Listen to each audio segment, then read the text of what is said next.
It started just weeks after fans spotted Keanu Reeves stepping out of a late-night studio session in Los Angeles. Rumors spread instantly. Was he working on a secret role? Another action franchise? A comeback nobody expected? But the truth was far more personal. Keanu had been quietly developing a project that wasn't meant for the spotlight at all. It began when he visited a children's hospital he often supported. One of the teenagers there, 16-year-old Mason, recognized him not as a movie star, but as the guy from the comic book BRZRKR. Mason had been drawing his own version of the character, telling Keanu he dreamed of becoming an animator someday. That conversation stuck with him. In a world full of studio contracts, streaming negotiations, and blockbuster expectations, there was something pure in the ambition of a kid who just wanted to create something that mattered. And for the first time in years, Keanu felt the spark of an idea. What if he did a project for the fans who needed hope, not hype? That night, he went back to his home studio and began writing. Not for a director, not for a franchise, but for people who still believed that stories could heal.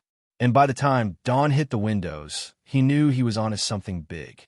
Weeks later, fans noticed Keanu was traveling unusually often between Los Angeles, Vancouver, and Tokyo. Paparazzi guessed it was tied to John Wick, or maybe a cameo in Cyberpunk 2077 updates. But his real mission was hidden beneath the radar. Keanu had assembled a small team of animators, musicians, and young artists, including Mason, the teen from the hospital, to develop a short animated film inspired by human resilience. The studio sessions? They weren't about action choreography or voiceovers for a blockbuster.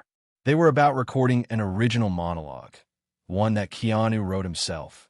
He poured into it everything he'd learned from years of loss, recovery, and growth. He spoke about grief as a shadow that follows but doesn't own you, about hope that returns in small, unexpected ways, about strength that doesn't come from perfection but from choosing kindness when the world turns cold. As the project grew, so did its purpose. Keanu planned to release it for free online, refusing any monetization. It wasn't a business move, it was a thank you. But studios started hearing whispers. They knew that if Keanu posted anything personal, heartfelt, and cinematic, it would go viral instantly. Offers came in, distribution deals, sponsorships, collaborations. He turned all of them down. To him, this wasn't content. It was a promise. 2 weeks ago, without warning, Keanu posted a single message on social media. For anyone who needs a little light. Attached was the short film. 19 minutes of raw emotion, hand-drawn sequences, ambient music, and Keanu's unmistakable voice guiding the story. Mason's artwork appeared throughout the film, subtly but powerfully. The internet exploded. Celebrities reacted. Journalists asked if this was the start of a new creative era for Keanu. Fans from around the world wrote messages about how the film helped them through grief, anxiety, breakups, loneliness, and difficult nights. It wasn't trending because it was flashy. It was trending because it was real. And then, something even more unexpected happened.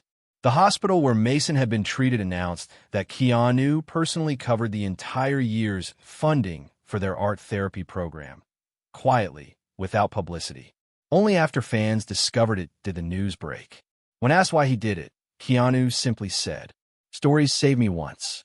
I just wanted to return the favor." Today, that small online film is being praised as one of the most meaningful creative pieces he's ever released.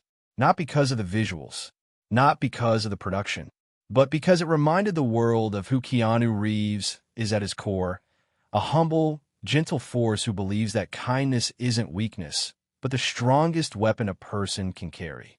And the greatest twist? This was only the beginning. A new chapter of Keanu's career had quietly opened, and everyone could feel it.